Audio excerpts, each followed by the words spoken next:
আল্লাহ তাআলা মুমিন ব্যক্তিদেরকে নিজের জিকির বেশি বেশি করে করতে বলেছেন। আল্লাহ তাআলা মুমিন ব্যক্তিদেরকে সম্বোধন করে বলেছেন, ইয়া আইয়ুহাল্লাযীনা আমানু যকুরুল্লাহ যিকরান কাসীরা ওয়া সাব্বিহুহু বুকরাতান ওয়া আসীলা। হে ঈমানদারগণ, যারা তোমরা আল্লাহকে এক বলে বিশ্বাস করেছো, যারা জান্নাত জাহান্নামকে না দেখে বিশ্বাস করেছো, যারা কবরকে না দেখে বিশ্বাস করেছো, তাদেরকে আল্লাহ সম্বোধন করে বলেছেন উযকুরুল্লাহ যিকরান কাসীরা। তোমরা আল্লাহ তাআলাকে বেশি বেশি করে ডাকো, তোমরা আল্লাহ তাআলাকে বেশি বেশি করে স্মরণ করো।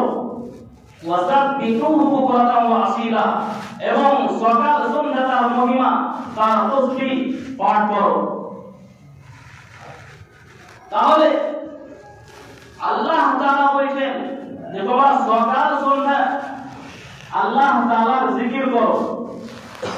কিন্তু আজকের ডেটে আমরা দেখি সকাল হতে নাই হতে আমরা দোকানে, ঘাটে, রাস্তাতে, চায়ের দোকানে বসে ঘন্টা ঘন্টা গল্প করে যায়, এবং চায়ের দোকানে বসে আমরা এক অপরের পরনিন্দা করি, এক অপরের বিরোধ করি, এক অপরের চুগলি করি।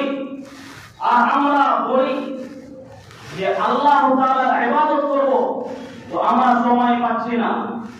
আল্লাহ তাআলা আপনাকে সময় দিয়েছেন, আল্লাহ তাআলা আপনাকে ওয়াক্ত দিয়েছেন, আপনি সেই সময়টাকে ভালো কাজে ব্যবহার করেন।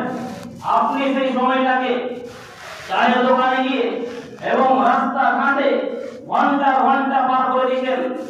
আপনি একটুকু ভাবেন না কাল কিয়ামতের দিন আপনি মনে করছেন আমি দুনিয়াতেই থাকবো। আপনাকে মরতে হবে, আমাকে মরতে হবে, সবাইকে মরতে হবে। কাল কিয়ামতের দিন কোন আদমের ছেলে এক পা আগাতে পারবে না যদি তার সময়টাকে পরিপূর্ণ না বুঝিয়ে দেয়। আপনাকে এক একটা মিনিটের আল্লাহ তাআলা হিসাব দিতে হবে।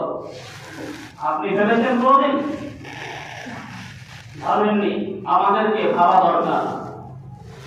শুধু এতদূর নয় যে শুধুমাত্র যে টাইমিং এ সময় আল্লাহ তাআলাকে রাখতে হবে, আল্লাহ তাআলার স্মরণ করতে হবে। আপনি উঠতে বসতে, চলতে ফিরতে এবং শুয়ে শুয়েও আল্লাহ তাআলাকে ডাকেন।